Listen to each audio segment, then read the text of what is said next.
Muitíssimo bom dia, paz do Senhor, que Deus possa falar conosco hoje, que a presença dele venha sobre as nossas vidas, que através da palavra de Deus a gente receba instrução, sabedoria, entendimento. Como é bom te receber aqui, seja muito bem-vindo, que Deus fale contigo muito.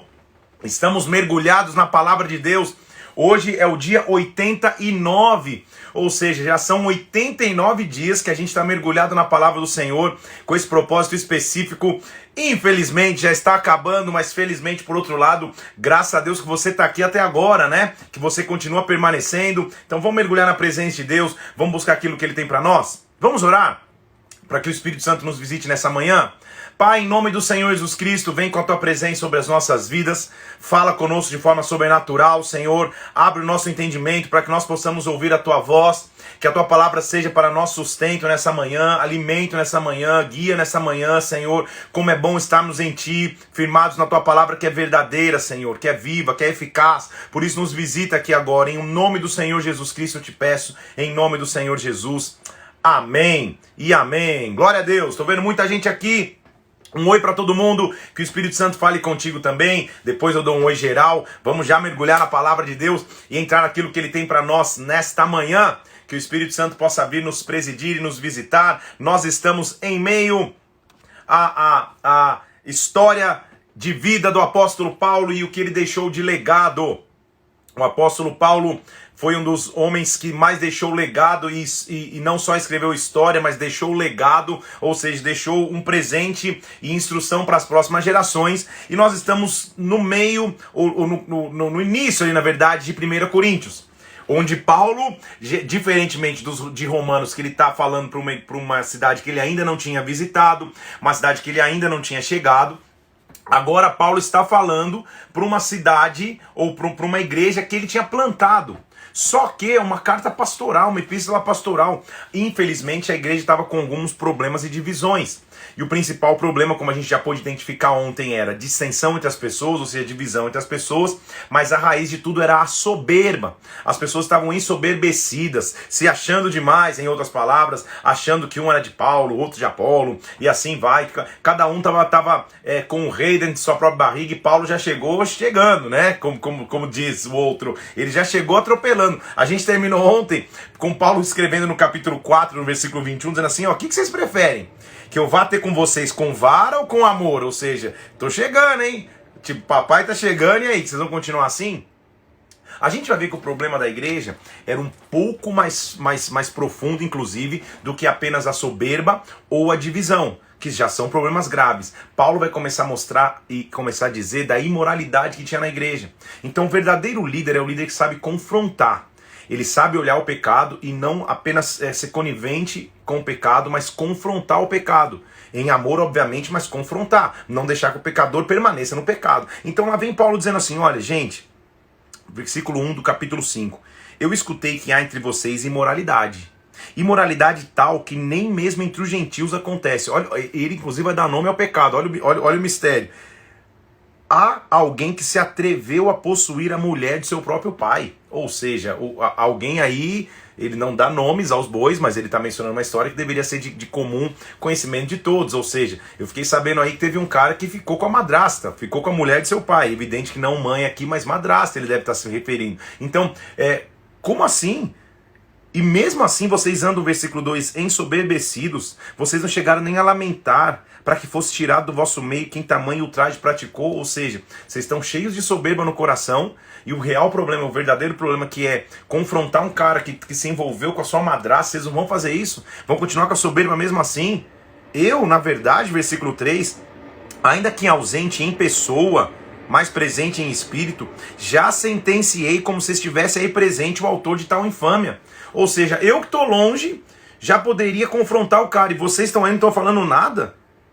Na verdade, o que eu faria versículo 5, versículo 4, em nome do Senhor Jesus, reunido vós e o meu espírito com o poder de Jesus, entregue a Satanás para a destruição da carne, a fim de que o espírito seja salvo no dia do Senhor. Ou seja, se o cara quiser continuar nesse pecado aí, que ele fique com Satanás para a destruição da carne, para que o espírito dele seja salvo.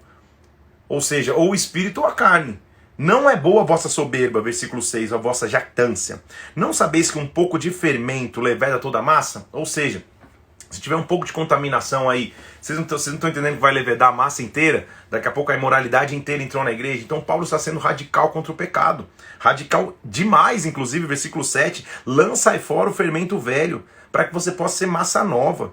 Porque assim como Cristo foi o cordeiro pascal, ou seja, o cordeiro imolado, a gente tem que celebrar não festa com fermento, mas com os pães asmos. O pão asmo está fazendo referência da Páscoa. Lembra que na Páscoa o pão era sem fermento? Então ele está dizendo, gente, a nossa festa, a nossa Páscoa tem que ser sem fermento. Ou seja, a vida de um homem de Deus, de uma mulher de Deus, tem que ser sem pecado. Não dá para ter pecado e achar que pode servir a Deus invariavelmente. Então Paulo está dizendo, vocês não estão confrontando o pecado? Estão todos soberbos aí num confronto? Agora, versículo 11, olha o que ele diz. Eu escrevo a vocês que não vos associeis com alguém que, dizendo-se irmão, for impuro, avarento, idólatra, maldizente, beberrão ou roubador. Com esse tal, nem coma com ele. Então ele está falando com um cara que é falso crente ou falso cristão, um cara que se diz do Senhor, mas é impuro, beberrão, maldizente, nem senta para comer que você vai ficar com uma pessoa assim, isso que ele está dizendo. Pois com que direito eu vou julgar os de fora? Vocês não estão julgando nem o de dentro. Os de fora, Deus vai julgar eles, porém expulsa entre vós o malfeitor. Então a maneira que Paulo conduzia a igreja, o que nós temos que entender nessa leitura de hoje aqui? Para mim, há dois tipos de conceitos. Conceitos morais e conceitos culturais. Conceitos culturais respeitam o tempo, a cultura do país onde se vive e a cultura do momento e da fase, da estação que está se vivendo. Então, os conceitos culturais eles vão poder mudar. Há culturas que se aceitam determinadas coisas e há culturas que não se aceitam determinadas coisas. Tudo bem? Agora, conceitos morais, para mim, eles são atemporais, ou seja, eles duram além do tempo. Quando eu estou falando de moralidade, eu não tenho que falar, não, isso era para aquela época. Então o filho, ou dormir com a esposa do pai, isso é conceito moral, isso é para qualquer época. Não muda de acordo com o contexto ou cultura. Estão comigo? Agora, tem coisas que são culturais que isso aí vão mudar. Na cultura de Paulo, naquela época, a maneira para ele resolver o problema na igreja é pega o malfeitor e expulsa. Hoje em dia, não tem como a gente fazer isso. Imagina se eu, como pastor ou qualquer líder, fosse expulsar o pecador da igreja. Primeiro que eu não sou o dono da igreja. Segundo que então não teria ninguém na igreja. Porque todos pecaram e carecem da glória de Deus. Paulo mesmo já disse isso. Então entenda algumas coisas como cultura. É importante que você faça a dissociação hoje, porque a gente vai ler muita coisa que é a questão cultural, contextualizada na época, e muita coisa que é atemporal. São coisas que falam sobre a nossa moral. Tudo bem? Então, só para que a gente entenda e fique mais claro o entendimento da Bíblia. O que o erro é quando se pega um versículo isolado de seu contexto e quer se fazer desse versículo uma doutrina, uma conduta de vida para os dias de hoje. Vou te mostrar por quê quando a gente chegar e continuar lendo ali. Ele diz assim, irmãos, por que haveria entre vocês alguém que, tendo questão contra outro irmão, vai submetê-lo a juízo perante injustos, não perante santos? Então ele está começando a falar assim, cara, por que vocês não estão resolvendo as questões entre vocês? Vocês não sabem que é os santos que vão julgar o mundo? Que vergonha, eu digo, versículo 5. Eu estou dizendo para vocês por vergonha. Não há porventura ninguém sábio que possa julgar no meio da irmandade. Por que vocês estão levando juízo contra o irmão a incrédulos? Ou seja, ele está falando que as questões da igreja, ou as tretas entre os caras que eram da igreja, estavam sendo resolvidas por incrédulos, até possivelmente na justiça ou na lei romana. Então o que ele está dizendo, não tem ninguém sábio aí que aconselhe vocês, que tente resolver os conflitos que vocês estão vivendo? Versículo 7, só de existir entre vocês demandas, já é completa derrota para vocês. Ou seja, só de vocês estarem em confusão, já é derrota. Agora, por que ainda, além disso, vocês não sofrem antes o dano? Por que vocês não sofrem antes a injustiça? Ou seja, é melhor, inclusive, levar um prejuízo e não ficar com uma confusão, do que ficar em confusão e até levar essa confusão para outras instâncias, levar para o exterior da igreja para essa discussão, porque isso é vergonha para vocês. Olha o que ele está dizendo. Agora, se vocês mesmos fazem a injustiça, vocês fazem o dano, isso aos seus próprios irmãos. Então, mas não se esqueçam de uma coisa. A verdadeira injustiça qual é? Olha o que ele vai dizer, versículo 9. Não sabe que os injustos não herdarão o reino de Deus? Não vos enganei.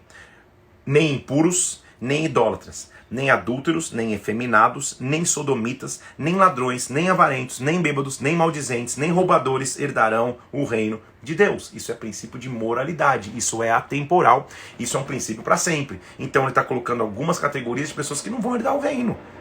Adúlteros, efeminados, sodomitas, ladrões, avarentos, bêbados, maldizentes, roubadores, não vão herdar.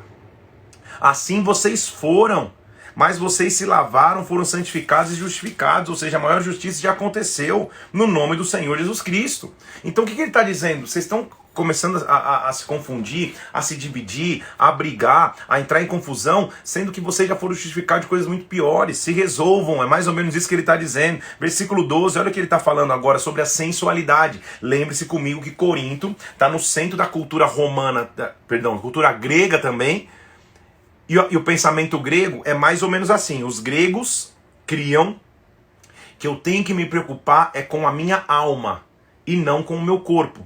Então o que eu faço com o meu corpo na cultura grega não tem tanta diferença. Se eu uso meu corpo para imoralidade sexual, me envolvo com várias pessoas, homem com homem, mulher com mulher, e aquela confusão, sem fidelidade conjugal. Na visão grega, eu não precisava me preocupar com o corpo, mas com a alma, porque a alma me faria ser elevado. Tudo bem?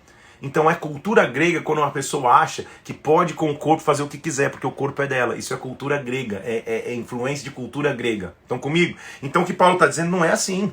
Versículo 12. Todas as coisas me são lícitas, mas nem todas convêm. Todas as coisas me são lícitas, mas eu não vou me deixar dominar por nenhuma delas. Ou seja, eu posso tudo, é óbvio que eu posso tudo, mas nem tudo convém. Estão comigo? Então não é que ele está dizendo que eu posso, que legalmente eu posso. Não. O que ele está dizendo, eu tenho acesso a tudo. É uma questão de escolha, eu posso sair daqui e pecar.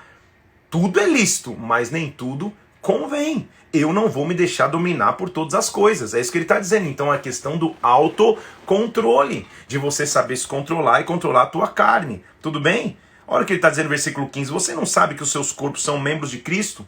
Eu, porventura, tomaria os membros de Cristo e os faria membros de meretriz? Absolutamente não. Porque a prostituição era uma coisa corrente, inclusive a prostituição cultural, nos rituais pagãos da cultura grega. Ele está dizendo, eu vou pegar os meus membros e vou entregar para meretriz, vou entregar para prostituição? De jeito nenhum. Versículo 18. Fugir da impureza. Qualquer que comete um pecado, qualquer outro pecado que uma pessoa cometer é fora do corpo. Mas aquele que pratica a imoralidade peca contra o próprio corpo. Então o que ele está dizendo? Vocês não sabem que o vosso corpo é templo, é santuário do Espírito Santo? Versículo 19. Ele está em vocês? Vocês têm da parte de Deus e o corpo não pertence a vocês mesmos? Vocês foram comprados por um preço. Agora, pois, glorificai a Deus no vosso corpo. Então ele está começando a mostrar, contra a cultura grega, que o corpo sim é templo de Deus. Não é só deixa o corpo para lá e me preocupa com a alma, para que a alma esteja elevada. Não, o corpo é templo de Deus. E quando você peca contra o teu próprio corpo, quando você entra em imoralidade. O que Paulo vai começar a mostrar agora? As perguntas e as questões em relação ao casamento. É casado aí? Se prepara, que você vai ouvir agora os conselhos de Paulo para o casamento. E olha que importante isso. Vou falar aqui em liberdade porque é a Bíblia que está dizendo, mas é importante, principalmente se você é casado, entender esse princípio. Ele está dizendo assim, ó, quanto que você me escreveu, ou seja, alguém deve ter feito uma dúvida sobre o casamento. É bom que o homem não toque em mulher, conceito de Paulo, tá?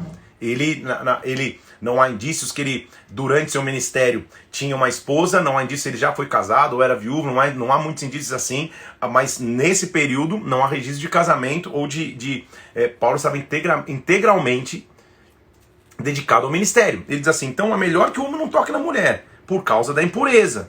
Agora, por causa da impureza, cada um tem a sua própria esposa e cada um seu próprio marido. Ou seja, na visão de Paulo, ideal então é que o homem não tenha mulher, mas por causa da impureza, ou seja, se o cara está meio descontrolado, é melhor que ele tenha uma esposa e é melhor que ela tenha um marido. E olha só, versículo 3, casados, se prepare aí, que Deus vai falar com você. O marido conceda à esposa o que lhe é devido, assim como a esposa o seu marido, um honra ao outro. Olha agora que interessante, versículo 4. A mulher não tem poder sobre o seu próprio corpo, e sim o marido. E o marido também não tem poder sobre o seu próprio corpo, e sim a mulher. Versículo 5. Não vos priveis um ao outro. É a Bíblia que está falando. Então o que ele está dizendo aqui? Da saúde sexual de um casamento. Então o que ele está dizendo? Mulher, o corpo não é mais teu. Esposo, o corpo não é mais teu. Não prive um ao outro. Não fiquem distantes dos outros. Não tenha poder sobre o seu próprio corpo. Em outras palavras, o que Paulo está dizendo para a gente entender para hoje? Não use o sexo ou a vida sexual como uma moeda de punição ou recompensa dentro do teu casamento. Estão comigo? Ah, não, brigamos, estamos em greve. Greve de 40 dias. Sangue de Jesus tem poder. Estão comigo aqui? Não se prive um ao outro. Escute o que eu estou dizendo, porque isso é muito sábio, porque a imoralidade entra na vida de um casal casado quando as privações sexuais começam a acontecer. Então Paulo está dizendo por que vocês estão se privando um ao outro? Pare para pensar, meu irmão e minha irmã, já que entramos nesse assunto e agora ficou para maiores, tá? Mas vamos nessa. O teu esposo, se você é casada, e a tua esposa, você que é casado, ele é a única fonte de satisfação nesta área que você tem. Você não pode ter nenhuma outra fonte de satisfação, seja em sites, em televisões, em autoconhecimento, se assim você está tentando falar em códigos pelas crianças que nos assistem. Então, ele é a única fonte. E como que você vai privar o teu esposo ou a tua esposa dessa fonte de satisfação dentro do casamento? É isso que Paulo está dizendo. Então entenda que se você casou, que o teu corpo não é mais só teu. Que agora você não tem que privar um ao outro. Então, né, hoje tô cansado, hoje é uma dor de cabeça incrível. Já tá há 7 meses assim, há 1 ano assim, e teu esposo subindo pelas paredes, dando glória, tomando banho gelado 3 horas da manhã, sangue de Jesus, a tua esposa a mesma coisa.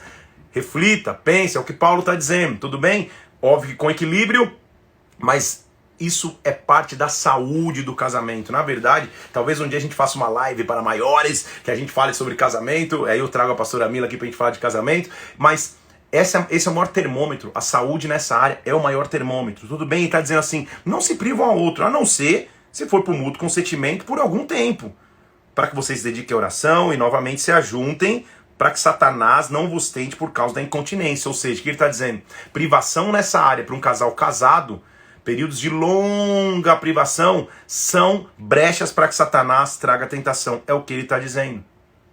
Agora ele está dizendo, eu digo isso para vocês, versículo 6, como concessão e não mandamento. Ou seja, agora é minha opinião pessoal. Isso que ele está dizendo. Eu quero que todos os homens sejam como eu sou. Ou seja, quem dera todo homem pudesse ficar solteiro. No entanto, cada um tem de Deus o seu próprio dom. Na verdade, de um modo ou de outro ou outro. Ou seja, não é todo mundo que tem esse dom que eu tenho de permanecer sem imoralidade solteiro. É isso que ele está dizendo. Solteiros e viúvos, seria bom se vocês permanecerem assim. Como também eu tô. Agora, se vocês não se dominarem, que se casem. Porque é melhor casar do que beber abrasado. Então Paulo está dando uma opinião pessoal dele. Está falando, olha, para mim, na minha opinião, Paulo, é melhor não ter esposa, ficar solteiro. Mas, se você não se controla aí, se não se domina, casa. Porque é melhor casar do que viver tropeçando. Ora, aos casados, ordeno, não eu, mas o Senhor, que a mulher não se separe de seu marido. Mais uma vez ele está falando da questão do divórcio. Se ela se separar, que não se case, ou que se reconcilie com seu marido, que o marido não se aparte da sua mulher. Ele está de novo parafraseando ou colocando aquilo que Jesus colocou em Mateus 19, Mateus 5 também ele comentou a respeito do adultério ou do divórcio que tinha acontecido. Então, se a mulher se separou, que não se case de novo, para não ficar essa libertinagem, ou que ela tente se reconciliar com seu marido, tudo bem? Aí ele começa a falar de casos específicos. Por exemplo, se você é casado com um incrédulo, não precisa separar dele, você vai santificá-lo. Ou ao contrário, se a esposa, se o marido é casado com uma esposa incrédula, também não se separe, você vai santificar ele. Tudo bem? Agora, se o descrente, se o incrédulo que está casado contigo quiser se separar, você está livre. Paulo está estabelecendo regras de conduta para que a igreja pudesse entrar em moralidade. Perceba que ele começa a falar de um ambiente de imoralidade. Então ele está ensinando. Olha o que ele diz assim, ó. Inclusive ele continua falando em relação aos problemas do casamento, a partir do versículo 25, com respeito às virgens, as moças que ainda não tiveram em contato sexual com ninguém. Eu não tenho mandamento do Senhor, porém eu dou a minha opinião. Então Paulo dá bastante da opinião pessoal dele aqui, como que eu tenho recebido do Senhor. Considero, por causa de angustiosa situação presente, ser bom para o homem permanecer assim como está. Ou seja, Paulo está defendendo a tese de que seria melhor permanecer como ele está. Ele é solteiro? Fica solteiro. Se está casado? Não se separe. Está livre de mulher? Não procura o casamento. É a opinião de Paulo. Ou seja, o que Paulo está querendo dizer? Por isso que eu estou querendo dizer a vocês que é perigoso pegar-se um versículo fora de contexto e só ler e falar, não, então é isso. Paulo está falando que quem é solteiro é melhor ficar solteiro e casado. Não é isso, não é isso. Ele está falando assim, talvez não seja a hora de ficar pensando nessas coisas, de se envolver na imoralidade, tem muita outra coisa para fazer. Então permaneça como quem está, pense em outras coisas do alto neste momento. Se você se casar, você não vai pecar se você casar. Se a virgem se casar, por isso não peca. Ainda assim, tais pessoas sofrerão angústia na carne e eu queria poupar. Então Paulo está falando a opinião dele. Ele está deixando claro, é a minha opinião.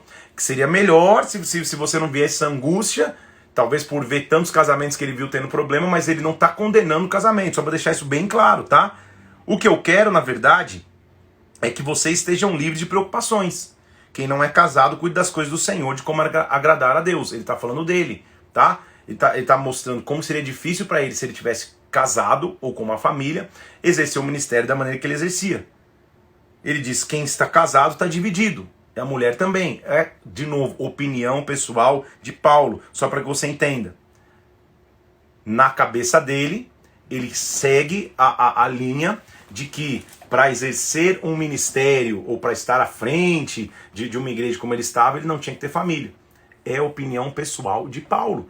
E por mais que Paulo seja Paulo top, sensacional, maravilhoso, ele é um ser humano como eu e como você.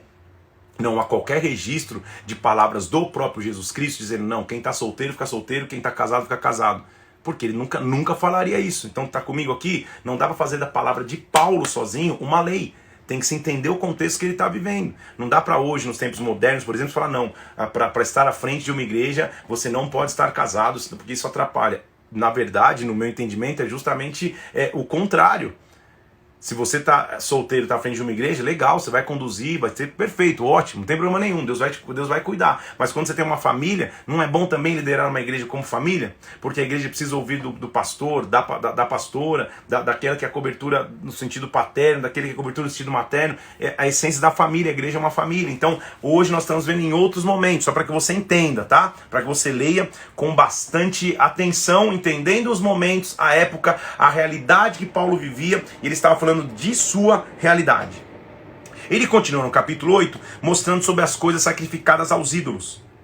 Ou seja, eles estavam lá em Corinto, numa cidade onde tinha muita adoração a ídolos, e uma das formas de adorar a ídolos era apresentando alimentos no altar e consagrando alimentos para ídolos. Então Paulo está dizendo assim, olha gente, no que se refere às coisas sacrificadas a ídolos, versículo 1 do capítulo 8, nós reconhecemos que todos somos senhores do saber, a gente sabe isso.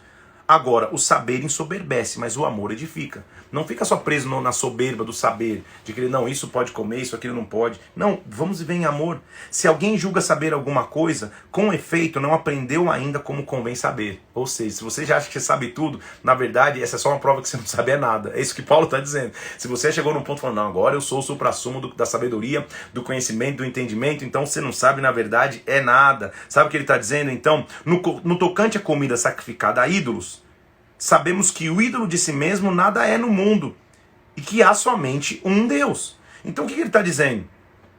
Não é a comida, versículo 8, que nos recomendará a Deus, pois nada perderemos se não comermos e nada ganharemos se comermos. Então o que ele está dizendo é, cara, a questão não é o alimento, a questão é a consagração.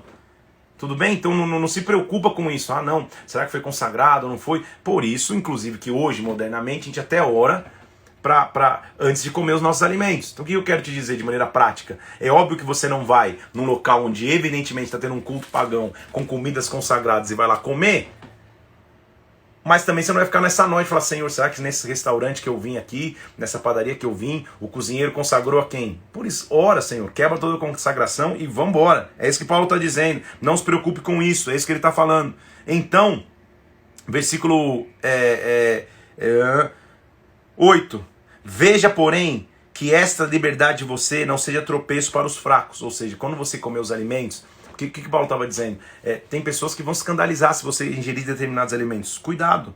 Se alguém vier a ti, que é dotado de saber à mesa, em templo de ídolo, não será consciência do que é fraco induzido a participar da comida sacrificadas a ídolos? Ou seja, não coma coisa que vai escandalizar os fracos. Assim, por causa do teu saber, perece o irmão fraco pela qual Cristo morreu.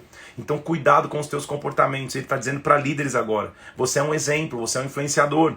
Então o problema não é o alimento X ou Y. O problema é que na consagração desse alimento, se você come esse alimento que é consagrado, o que Paulo está dizendo naquela cultura? Você vai influenciar outros. Então, por isso, se a comida, versículo 3, serve de escândalo ao meu irmão, eu não comerei mais essa carne, por exemplo, para que não venha escandalizá-lo. Então o que Paulo está dizendo? O líder, às vezes, sacrifica coisas para que não se escandalizem os pequenos, para que os pequenos possam viver de maneira pacífica, sem escândalos. De novo, ele está falando para aquela situação, para aquela época, e as pessoas aos coríntios, os cidadãos ali, iriam entender do que ele estava dizendo, tudo bem? Aí ele continua lá no capítulo 9. Não sou eu porventura livre? Não sou eu apóstolo? Eu não vi o Senhor Jesus? Acaso vocês não são frutos do meu trabalho? Se eu não sou apóstolo para outros, certamente eu sou para vocês, porque vocês são o selo do meu apostolado no Senhor. Ou seja, o que eu estou escrevendo para vocês é porque com vocês eu tenho aliança, com vocês eu tenho relacionamento. O que ele está dizendo, a minha defesa perante os que me interpelam é essa. A gente também não tem direito de comer e beber?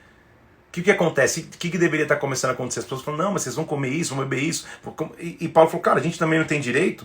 E também, o de fazer-nos acompanhar uma mulher irmã, a gente poderia ter direito a ter uma esposa, como fazem os demais apóstolos. Ou somente eu e Barnabé não temos direito de deixar de trabalhar? Ou seja, será que vocês só ficam julgando o líder e não tem direito a ter nada? Não, eu sou livre também. Mas o que Paulo está dizendo? As minhas renúncias eu faço por escolha. Não é porque é uma obrigação, são escolhas, é isso que ele está falando. Olha o que ele está dizendo assim, ó, versículo 11. Se nós vos semeamos as coisas espirituais, será muito recolhermos de vós bem materiais? Ou seja, seria muito que vocês nos honrassem financeiramente, inclusive? Ou seja, será que um líder, um servo não merece honra?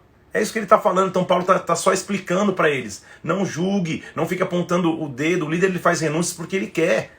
Vou te contar uma história rapidinho, só para você entender como são os julgamentos das pessoas. Um dia eu fui num parquinho, desses parquinhos assim de praça, de cidade pequena, numa cidade aqui próxima de Brasília, e cada brinquedo lá para andar, carrinho bate-bate, roda gigante, essas coisinhas de criança, o ingresso acho que era R$2,50, 2,50. E eu fui em um desses com a minha filha, mais velha, um daqueles tipo elevador. Eu tô ali, em família, paguei R$2,50 no ingresso, minto, 5, um para mim e um para ela. Tô sentado ali, como a altura não permitia, minha esposa tá assistindo lá de baixo com um menorzinho. Uma irmã da igreja, uma jovem da igreja, chega com a sua família, ô pastor, tudo bem, que legal, tô ótimo, pô, que legal que vocês estão aqui. E eu tô lá, subindo e descendo no elevador, quase desmaiando. O tio dessa moça que tava junto, que não é cristão, ao sair, um metrinho de distância da pastora Mila, diz assim, olha aí, ó, tá vendo aí onde o pastor vem gastar o dinheiro da igreja? R$5. R$5. Eu falei, meu Deus, se o cara acha que eu preciso de R$5, desfalcar a igreja em R$5 para andar num brinquedinho da praça. Por quê? Porque as pessoas têm o intuito, ou têm a intenção de achar que quem serve a Deus integralmente, principalmente, não pode ter nenhum tipo de lazer ou nenhum tipo de conforto, porque são feridas nessa área. Então Paulo está dizendo, calma aí, cara, as minhas renúncias eu fiz não por obrigação, mas por escolha. Eu podia ter uma mulher e não tenho como os outros apóstolos, eu não paro de trabalhar com Barnabé. Agora, se eu estou ensinando vocês coisas espirituais, será que eu não poderia também ter recompensa material? É isso que Paulo está dizendo. Será que eu não poderia ser honrado? Sim, poderia. É o que ele está dizendo, mas ele renuncia. Sabe o que ele está dizendo assim, ó? Não sabem vocês, versículo 13, que os que prestam serviços sagrados no templo se alimentam? E quem serve o altar, do altar tira o seu sustento? Ou seja, o líder não tem que comer, não? Paulo está dizendo, não tem que se alimentar, não tem que sustentar do altar. Assim também o Senhor ordenou que os que pregam o evangelho, que vivam do evangelho. Então Paulo está dizendo, cara, não tem problema nenhum quem prega o evangelho viver do evangelho. Ele está falando de ministros que vão ver em tempo integral para a obra. Não há problema em existir. Não quer dizer que a pessoa tá folgada. Pelo contrário, quem vive em tempo integral da obra não tem folga, não tem dia de folga. Porque o reino tira folga, os ataques tiram folga, os aconselhamentos tiram folga. Tudo bem? Então Paulo está dizendo, não, quem prega o evangelho, que viva do evangelho. Eu, porém, ele está dizendo, eu não estou me servindo dessas coisas. Eu não escrevo isso para que isso seja comigo. Porque melhor me for a morrer antes que alguém me anule essa glória. Que glória é? De viver integralmente pelo evangelho, e no caso de Paulo não precisar desse sustento, que a gente sabe que ele vivia da edificação de tendas, E ele quer alinhar aqui que ele não tirava muito sustento. Então eu não estou dizendo nem por causa própria, Paulo está dizendo, estou dizendo porque esse é o princípio. Agora, versículo 17. Se eu faço de livre vontade, eu tenho um galardão. Mas se constrangido, é então a responsabilidade de dispenseiro que me está confiada. Então é de boa vontade que eu faço. Nesse caso, qual é o meu galardão? Que evangelizando proponha de graça o evangelho para não me valer do direito que ele me dá. Essa foi a decisão de Paulo. Então eu quero oferecer tudo que eu tenho a você, do jeito que eu puder oferecer. Mas isso não quer dizer que você não tenha que honrar um dispenseiro do evangelho. É isso que Paulo está ensinando. Ele diz, na verdade, sabe qual foi a minha estratégia? Olha que linda a estratégia de Paulo, versículo 22. Eu me fiz de fraco para os fracos, para ganhar os fracos. Me fiz de tudo para com todos, para que com todos eu possa salvar pelo menos alguns. Tudo eu faço por causa do evangelho, com o fim de me tornar cooperador com ele. Então, muitos correm no estádio, todos querendo um prêmio. Corram de maneira que vocês alcancem. Corram de maneira que vocês alcancem. Ele está dando uma instrução para os líderes, dizendo corram, mas corram para alcançar. Corram tendo uma meta, corram tendo um objetivo. Ele vai lembrar da história de Israel, inclusive no capítulo 10. Lembre-se dos pais de vocês, que foram batizados na nuvem e no mar. Ou seja, que tiveram experiências da nuvem os cobrindo, que atravessaram o mar e todos comiam de um só manjar, ou seja, lá tinha unidade, todos bebiam da mesma pedra espiritual que era Cristo. Ou seja, lá a união existiu, isso que ele está dizendo, a gente tem que viver em união.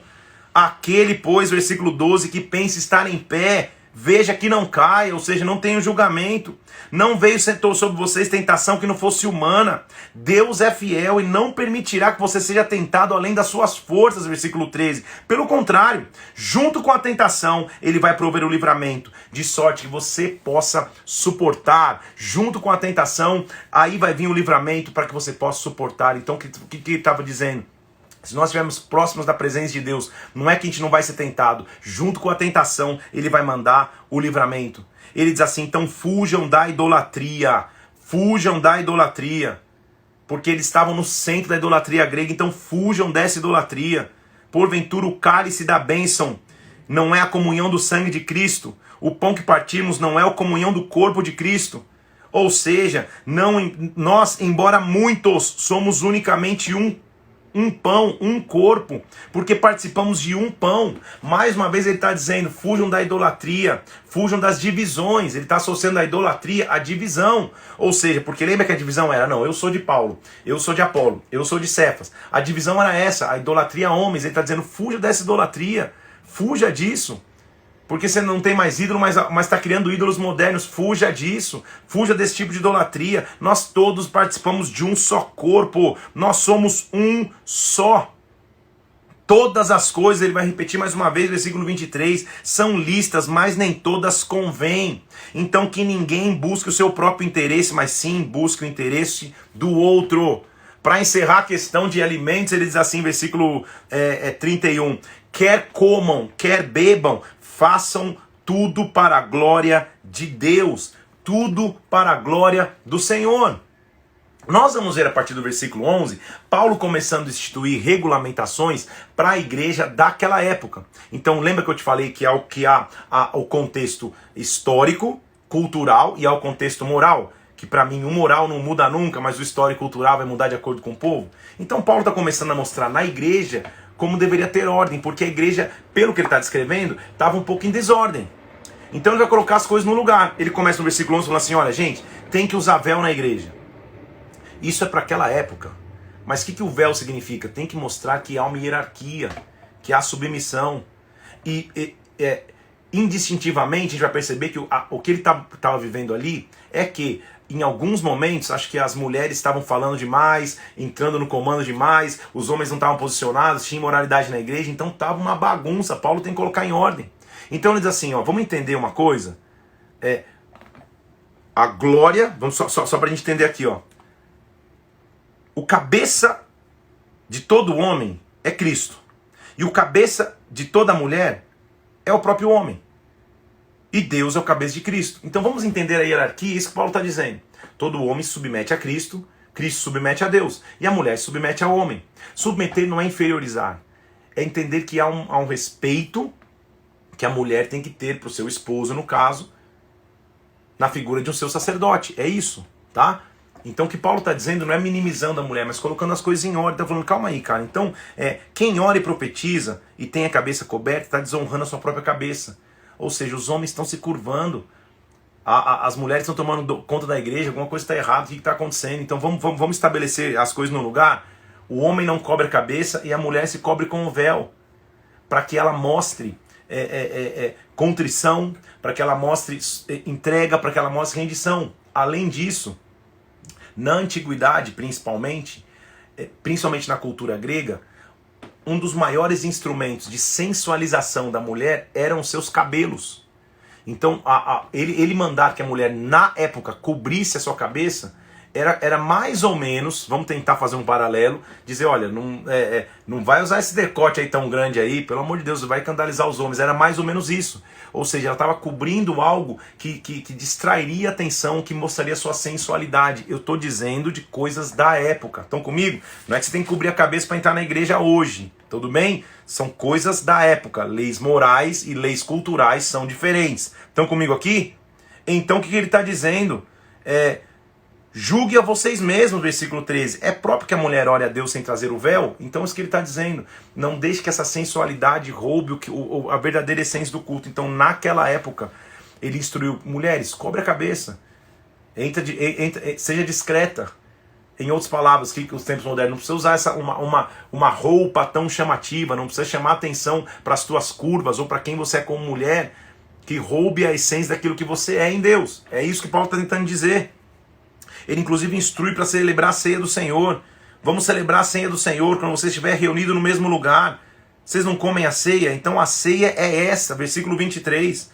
O que eu recebi do Senhor, eu também vos entreguei. Ele vai ministrar a ceia. Quando o Senhor foi traído, pegou o pão e assim ele vai. Tomou, dizendo que é o corpo dele, faça em memória de mim. Depois pegou o cálice, versículo 25, tomam do cálice, esse cálice também é a memória de mim. Então, para participar da ceia, o único requisito é, versículo 28, examine-se o homem a si mesmo, para ir comer do pão e para beber do cálice. Quem come sem discernir o corpo, traz juízo para si. Ou seja, antes de ter aliança com Deus na ceia, verifique se não há imoralidade em ti.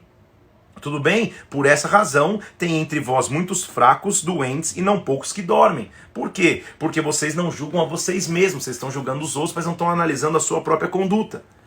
Aí ele começa o capítulo 12 mostrando a diferença de dons espirituais.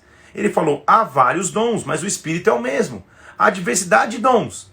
Uns profetizam, uns curam, uns têm discernimento de espírito, estou lá no versículo 11, uns falam em línguas, mas o Espírito é o mesmo que realiza tudo em todos. Então, mais uma vez ele está falando da unidade. Assim como o corpo é um e tem muitos membros, os membros são um só corpo. Então ele vai falar o famoso capítulo que a gente fala, ou ministra quando quer falar de unidade, se é um corpo, não tem como o pé dizer, eu não preciso da mão. Porque a mão não faz parte do corpo. Não tem como o olho dizer, não, eu não quero o ouvido. Não. Cada um tem a sua função, e inclusive ele está dizendo, tem membros tão pequenos no corpo, mas são tão cruciais, e Deus fez assim, para que você não despreze os pequenos. Versículo 20, é certo que há muitos membros, mas há um só corpo. Versículo 27, se vocês são o corpo de Cristo, individualmente vocês são membros desse corpo. Então, são vários dons, vários órgãos no corpo, mas o corpo é um só. Quando ele está falando então de unidade, ele vai falar do capítulo mais famoso de amor. Ele vai dizer, então, gente, a base é o amor. Nesse capítulo 3 eu poderia ter tudo. Podia falar a língua dos homens, dos anjos, se eu não tivesse amor, eu nada teria. O amor, ele dá as características do amor. O amor é paciente, é benigno. O amor não tem ciúmes. O amor não tem ufanismos. O amor não se soberbece. O amor não se conduz de maneira inconveniente. Não procura os seus interesses. Não se exaspera. Não se ressente do mal.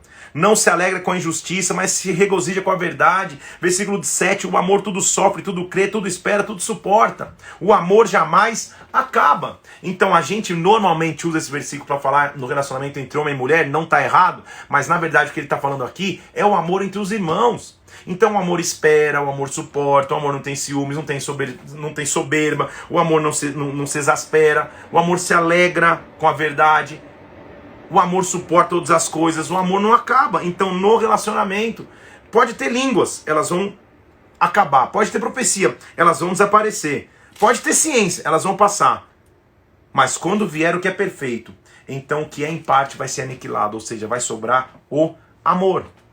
Então Paulo está dizendo só uma ferramenta de você conhecer todo esse amor: maturidade. Perceba que no capítulo de amor ele está dizendo assim: quando eu era menino, eu falava como menino. Agora que eu me tornei homem, deixei as coisas de menino. Ou seja, o amor só é possível ser vivido em plenitude quando nós estamos falando de pessoas maduras. Meninos ou pessoas imaturas não conhecem a essência do amor. Agora, pois, e essa é a nossa frase de hoje, permanecem 3 coisas: a fé, a esperança e o amor. Agora permanecem a fé, a esperança e o amor. A fé, que é a certeza daquilo que Deus pode fazer. A esperança é que Deus pode fazer não só em outros, mas pode fazer em mim, eu tenho esperança. E o amor, que é a base de todos os relacionamentos. Então ele está dizendo, num relacionamento interpessoal, marido e mulher, filho e filha, pastor e ovelha, membros de uma igreja, membros de uma empresa, só 3 coisas nos fazem permanecer de pé: fé, esperança e amor.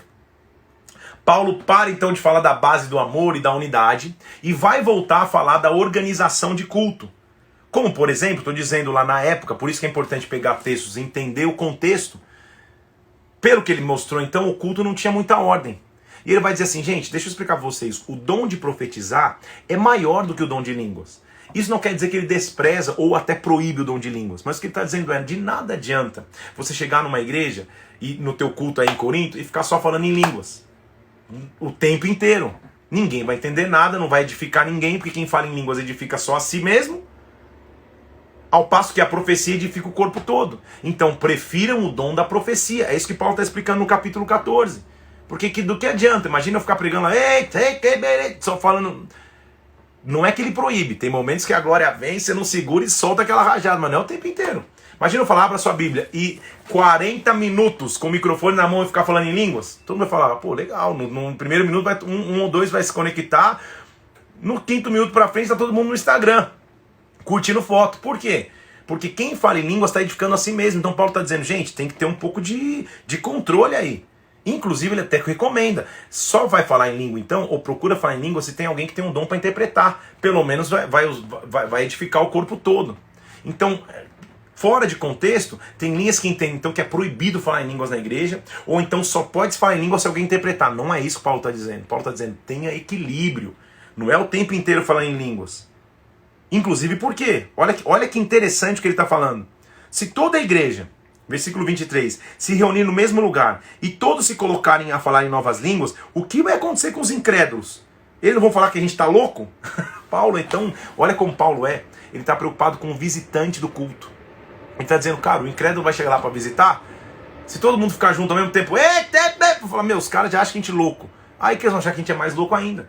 Então, de novo, o que ele está falando? Contra uma cultura grega. Porque na cultura grega, inclusive, havia uma ideia de que nós somos os dotados de conhecimento e tem os leigos que não sabem nada.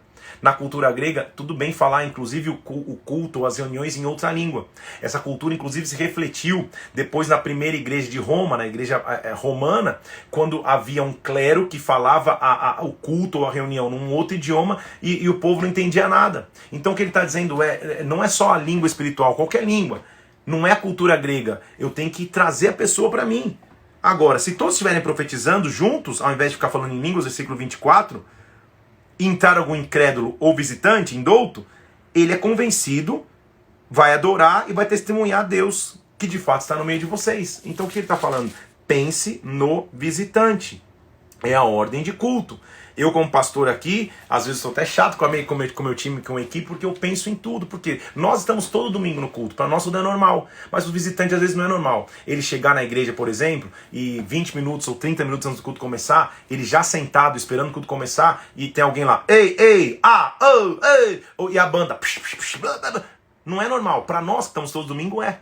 Não é normal o visitante chegar lá e tá aquela barulheira antes. Não, ele tem que estar calmo, tem que se preparar, alguém que tem que receber ele com um sorriso. Eu penso até em detalhes na igreja, a hora que acende a luz, apaga a luz, que hora solta um vídeo, que hora solta a luz. Por quê? Porque eu não estou pensando em mim, que estou lá todo domingo. Para mim aquilo não faz diferença. Estou pensando no cara que acabou de chegar, que está tendo a primeira impressão, a sua primeira experiência. E por amor a ele, eu estou cuidando de todo detalhe, é o que Paulo está dizendo. Então ele vai além, inclusive. Irmãos, por exemplo, quando vocês se reúnem, versículo 26, um tem salmo, outro fala doutrina, outro traz revelação, outro fala em língua, outro traz interpretação. Tudo seja feito para edificação, ou seja, tenha estrutura no culto. É isso que ele está falando, tenha organização. Versículo 27. No caso de alguém falar outra língua, que sejam não sejam mais do que 2, quando muito 3. E alguém interprete, ou seja, não vai ficar todo mundo, não. Se acontecer, não é que é proibido. Que seja com ordem também. Não havendo intérprete, fica calado. Pelo bem da igreja, é isso que ele está dizendo. Cara, você não vai se mostrar mais espiritual agora. Se porém vier revelação, olha só, versículo 29.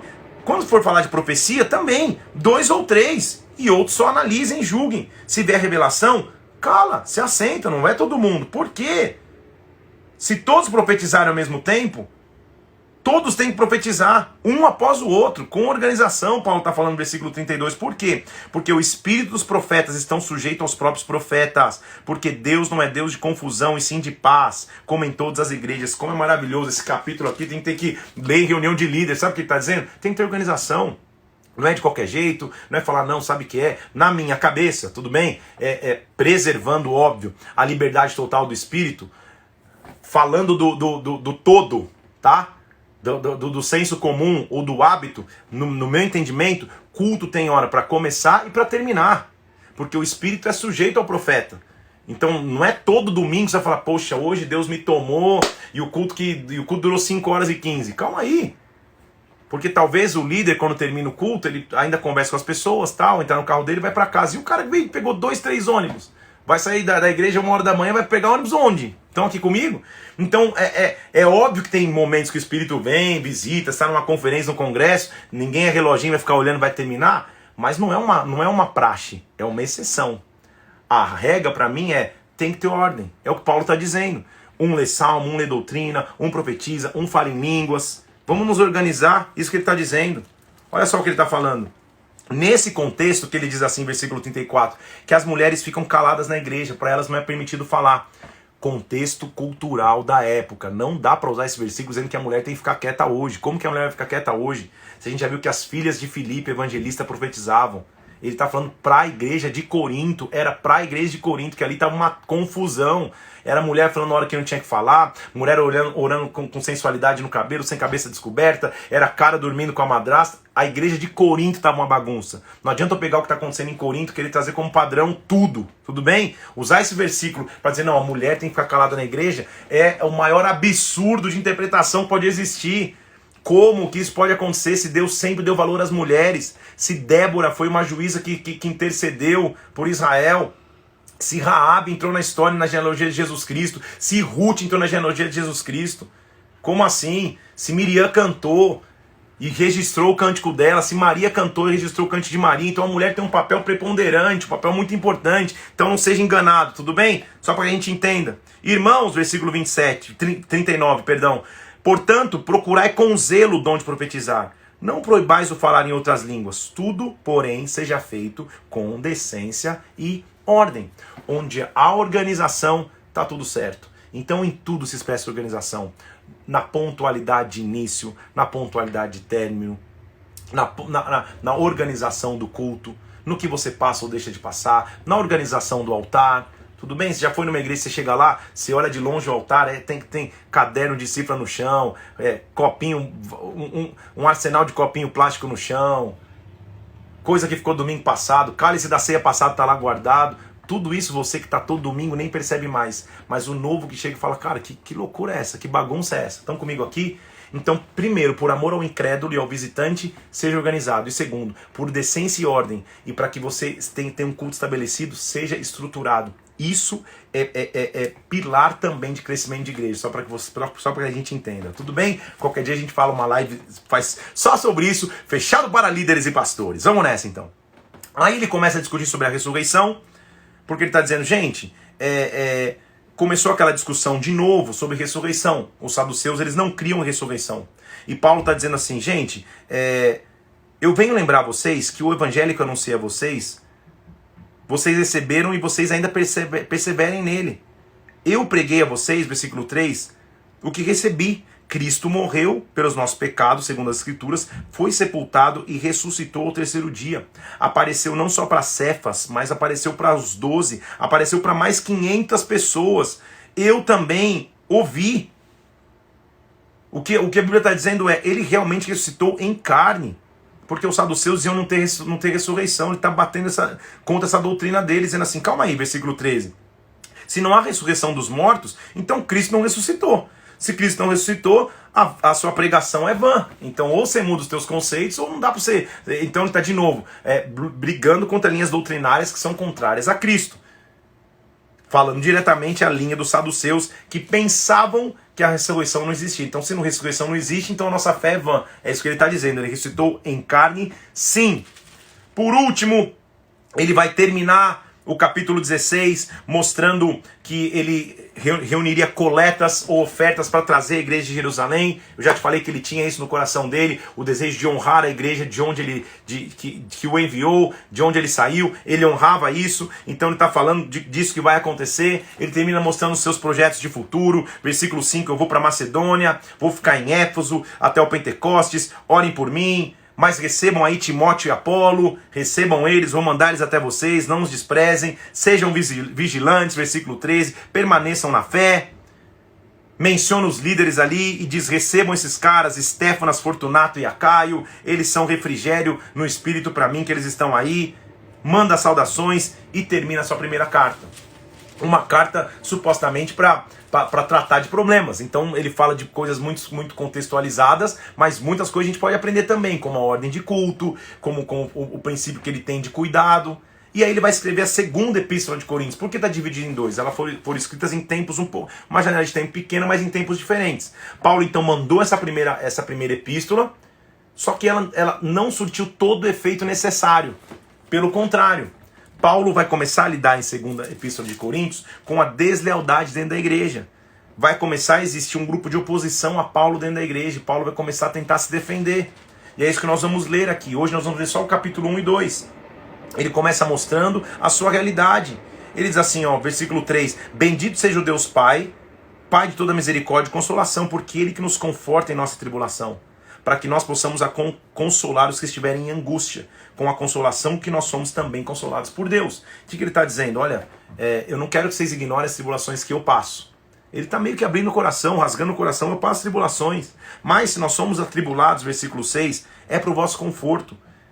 Se nós somos confortados, também é para o seu conforto. O que torna eficaz suportar com paciência os sofrimentos que nós padecemos. Ou seja, sofrimento todo mundo tem.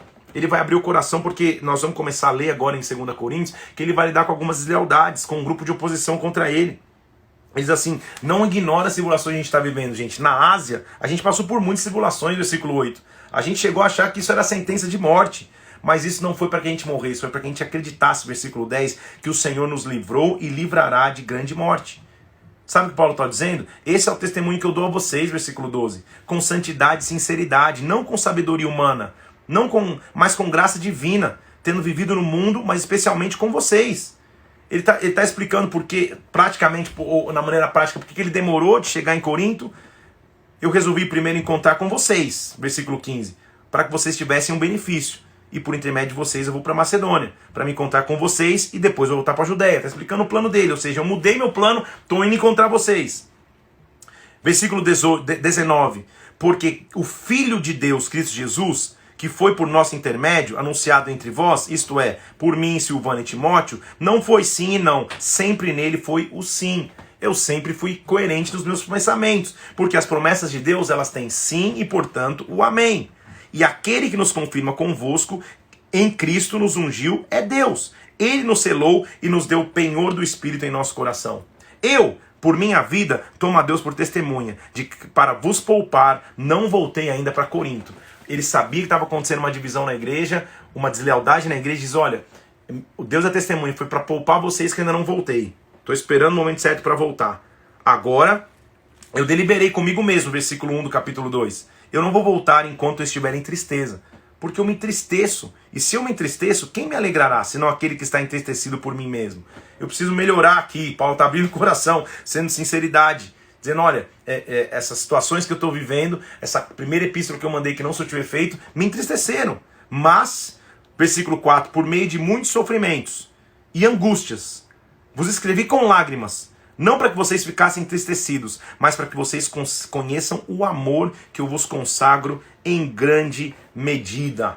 Se alguém vos causou tristeza, ele está falando do desleal, não o fez apenas a mim, mas para que eu não seja demasiadamente áspero, digo em parte a todos vós, basta-lhe a punição pela maioria. Paulo está inclusive mostrando que o desleal deveria receber amor e cuidado e perdão. A quem vocês perdoarem alguma coisa, versículo 10, também eu perdoo, porque de fato o que tenho perdoado, se alguma coisa tenho perdoado, é por causa de vocês que eu fiz na presença de Cristo, para que Satanás não alcance vantagem sobre nós, por isso não lhe ignoramos os desígnios.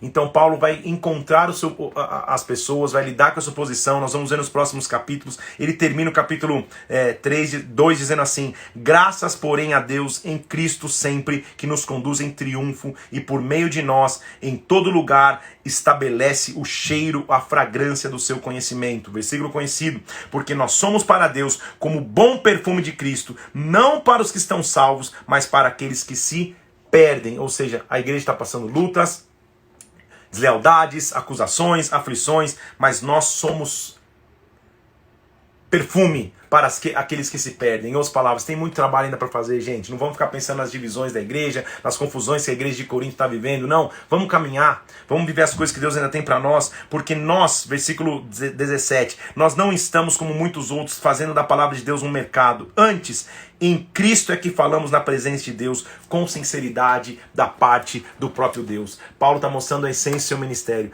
que as lutas externas e nem as internas o faziam parar. Nunca nós vamos parar, porque a nossa confiança é o Senhor e o nosso ministério nós fazemos para Deus. Tudo bem? Amanhã, então, é o dia 90, é isso? Meu Jesus! Amanhã nós vamos ler o restante de 2 Coríntios e vamos inclusive entrar em Gálatas. Como tem sido enriquecedor, amanhã então dia 90, amanhã a gente praticamente está terminando para que faltem apenas 10 dias para que se encerre o propósito. Está sendo abençoado por Deus? Que Deus possa te abençoar, te conduzir, guiar a tua história, que o Espírito Santo esteja sobre ti. O que nós temos a aprender hoje? Claro que Paulo falou muitas coisas em relação à igreja local, mas uma coisa importante é, Paulo, como todo líder, tinha desafios pela frente, divisões para lidar, tinha deslealdades para se tratar, mas ele nunca parava. Um líder vai passar por oposições, um líder vai enfrentar deslealdades, um líder vai enfrentar dificuldades, mas ele nunca vai parar, porque nós não somos daqueles que retrocedem. Amém? Que Deus te abençoe, fica na paz de Cristo, tudo está debaixo do plano de Deus. Olha lá, estou usando uma camisa que diz assim, God's Plan. Ganhei essa camisa top de uns irmãos queridos aqui de Brasília que começaram essa marca no período da quarentena. Eu tô vendo aqui em Brasília muitas coisas acontecendo, pessoas surgindo com ideias de negócio, de empreendedorismo no meio da quarentena, porque é na hora da crise que Deus nos dá oportunidades. Tenho ministrado isso aqui e isso realmente tem acontecido, ó. Chama LeFan Brand. Alguém escreve aí pra mim? Escreve aí, Thiago. Segue essa marca lá, acompanha que os caras são top. Estão fazendo umas roupas, uns panos sensacionais. Me presentearam, me honraram com essa camiseta ontem, que eu fiz questão de usar aqui. God's Plan. Tudo está no plano de Deus, tá? Isso aqui significa isso. God's Plan. Plano de Deus. Tá tudo no plano dele, tudo no controle dele. Tudo faz parte do plano de Deus. Escreve para mim aí. Chama LeFan Brand. É isso? Escreve aí para mim, Thiago. Escreve alguém pra galera conhecer, que eu quero que conheçam essa marca aqui de vocês, ó. God's Plan, tem várias artes que eles fizeram demais. Deixa eu tentar escrever, eu não sei qual é o... Isso, tá aí, ó. LeFan Brand, deixa eu tentar. Isso. LeFan Brand, segue lá, tá? LeFan é P-H-A-N, Lefan Brand. Isso. Tá aí, ó. Fixei aí pra você poder ver, tá? Dando essa força pros meus filhos queridos aí, que me presentearam e tem essa marca top. Que Deus te abençoe. Fica na paz de Deus, que o Espírito Santo venha sobre ti, que você nunca pare no meio das lutas, nunca pare no meio das dificuldades, mas você avance. Deus é sempre por nós. Vamos aprender com Paulo a nunca parar, independente das dificuldades. Fica na paz de Deus. Até amanhã, 11 horas da manhã. Vamos continuar estudando a palavra de Deus juntos. Um abraço, fica na paz do Senhor. Deus te abençoe. Até amanhã às 11 horas.